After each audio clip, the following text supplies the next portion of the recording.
Hello everyone, welcome back to Modern History of the Philippines, Part 4. After long hiatus, this series is finally continuing again. So everyone, I had to record the following part more than one time because I was disturbed by a certain nuisance. Anyways, so we will be picking up after we last left off in the last part. American military bases. Even though the Philippines was now independent, Uncle Sam still needed some military presence in the region. So the United States and the Philippines under Manuel Rojas agreed to let the United States have a 99-year lease to some military bases. The 1947 agreement granted the United States quote, quote unquote the right to retain use of 16 bases, including Clark Field and Subic Bay, in the Philippines, to use 7 other bases if Washington decided that quote, quote unquote military necessity was required such action. And this is the locations of Subic Bay and Clark Field, or Airfield, or Clark Air Base, whatever you want to call it.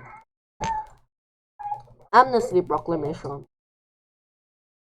On January 28, 1948, Manuel Rojas granted full amnesty to all Philippine collaborators, many of whom were on trial or awaiting to be tried, particularly former President Jose P. Laurel under the Puppet Republic established by the Japanese.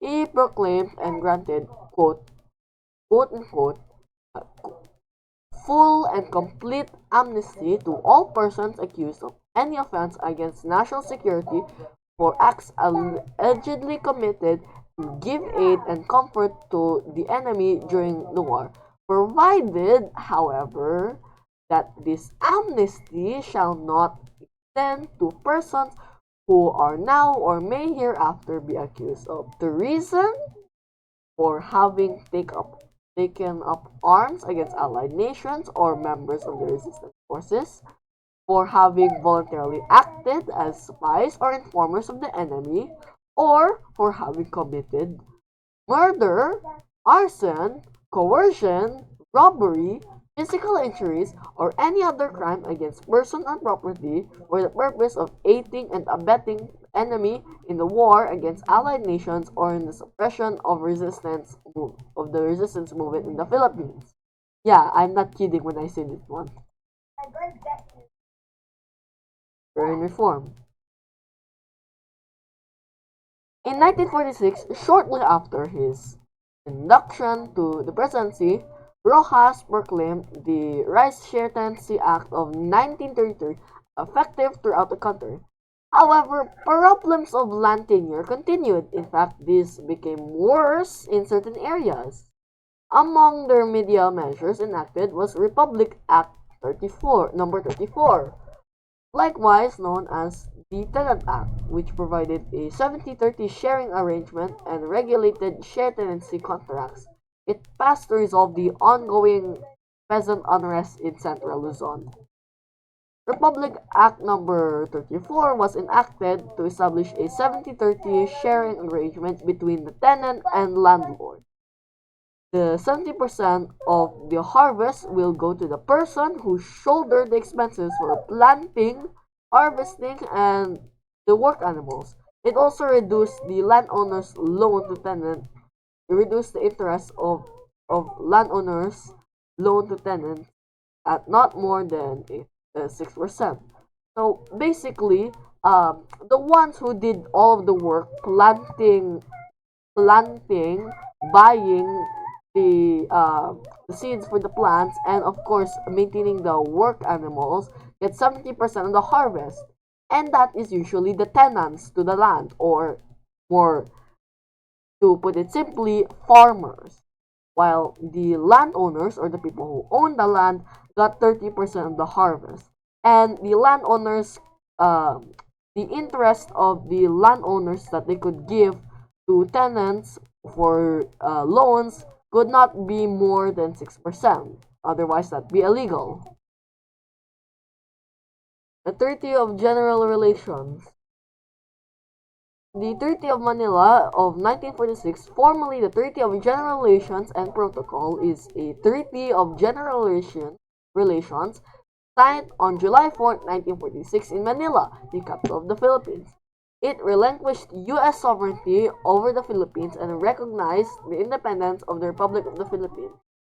It was signed by U.S. President Harry Truman on August 14, 1946, after the U.S. Senate gave its advice and consent on July 31, 1946. By ratification of the treaty, it was ratified by the Philippines on September 30, 1946. The treaty entered into force on October 22, 1946, when ratifications were exchanged. The treaty was accompanied by a quote-unquote provisional agreement concerning friendly relations and diplomatic and consular representation until the treaty was ratified. The Hukbalahab Rebellion. Now, remember the communist Hukbalahab rebels who fought against the Japanese in World War II? One of those resistance movements? Well, the Hooks rebelled against the Rojas presidency soon after Philippine independence. They withdrew to the mountains and renamed themselves HMB. Rojas implemented a mailed first presidency policy to crush the rebellion in 60 days. The PC, Philippine Constabulary, or basically the police, intensified its operations against the Hooks, viewed by Rojas as communists who needed suppression, just like how the CIA saw leftist-leaning governments in Central America. But anyways, back on topic. Rojas overestimated the abilities of his army. The Hooks had trained in guerrilla warfare against Japanese occupation, while the Philippine government was yet to establish a competent army. The government eventually sought the military aid of the United States. The rebellion lasted for years with huge civilian casualties. Someone important died from a heart attack. On April 15, 1948, President Rojas delivered a speech before United States 13th Air Force at Kelly Theater in Clark Air Base, Panga. After the speech, he suffered dizziness and fatigue and was brought up to the residence of Major General Eugene L. Eubank.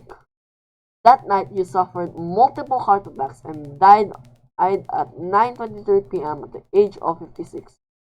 Rojas' term as president is the shortest, lasting 22 months and 18 days.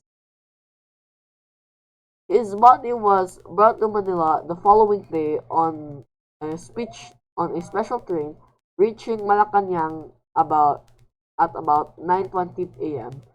Sessions of Congress were suspended until after the burial, which was set on Sunday, April 25, 1948. Vice President Elpidio Quirino, who was on board the Southern Cruise at the time of Rojas' death, arrived in Manila on April 17. That morning, Quirino immediately went to Malacanang and took the oath of office as president in the Council of State room.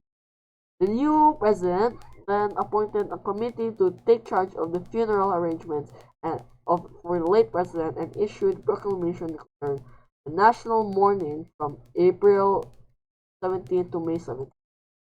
And here is an image of the final resting place of President Manuel L. Rojas of the Philippines.